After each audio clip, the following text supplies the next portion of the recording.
Hello family, જય શ્રી કૃષ્ણ. હું પ્રતીક્ષા. આજે આપણે બનાવીશું બટર ગાર્લિક નાન.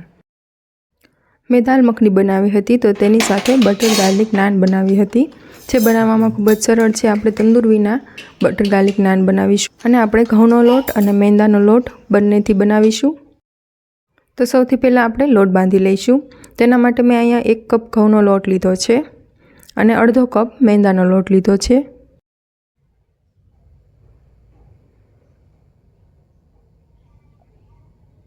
હવે આપણે તેમાં દહીં નાખવાનું છે. બહુ ખાટું દહીં નથી લેવાનું. મેં અહીંયા 2 ચમચી દહીં લીધું છે. હું 4 થી 5 નાન માટેનો લોટ બાંધી રહી છું. મીઠું નાખીશું ટેસ્ટ પ્રમાણે.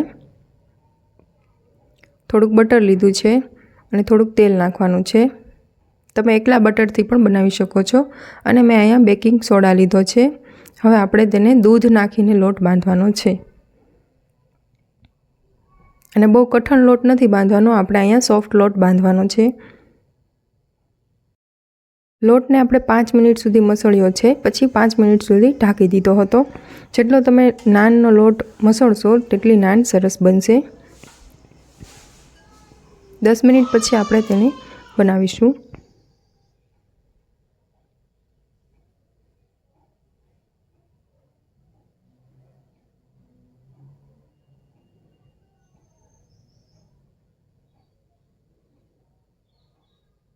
હવે મેં લસણ, કોથમરી અને તલ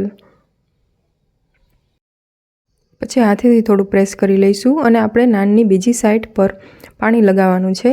સરખું પાણી લગાડવાનું છે અને કડાઈમાં મેં નાન શેકી છે. કડાઈને આપણે બહુ ગરમ નથી કરવાની, થોડી ગરમ થાય પછી નાન તરત જ મૂકી દઈશું, જેથી નાન તે સાઈડ પર ચોટી રહે. પછી કડાઈને આપણે આમ ઊંધી કરીને શેકી લેવાની છે સરખી. બધી બાજુ ફેરવતા રહીશું એટલે સરખી ચડી જાય. જોઈ શકો છો કેટલી સરસ શેકાઈ ગઈ છે. પછી આપણે સીધી મૂકીને શેકાવા દઈશું. બધી બાજુ સરખી શેકાઈ જાય પછી આપણે તેને કાઢીને ઉપર બટર લગાવી દઈશું. તમે તંદૂર વિના પણ નાન સરસ બનાવી શકો છો ઘરે. જોઈ શકો છો એકદમ રેસ્ટોરન્ટમાં મળે તેવી ગાર્લિક નાન તૈયાર છે. હવે આ રીતે આપણે બધી નાન શેકી લઈશું.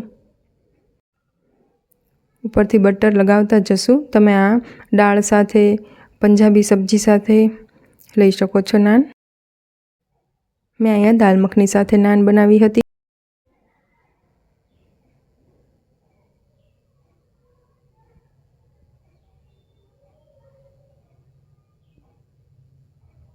તો તૈયાર થઈ ગઈ છે ગાર્લિક નાન. આપણે એને ટ્રાય કરીશું. એકદમ સોફ્ટ તૈયાર થઈ છે. દાલ મખનીનો વિડીયો પણ તમે મારી ચેનલ પર જોઈ શકો છો. Thank you for watching.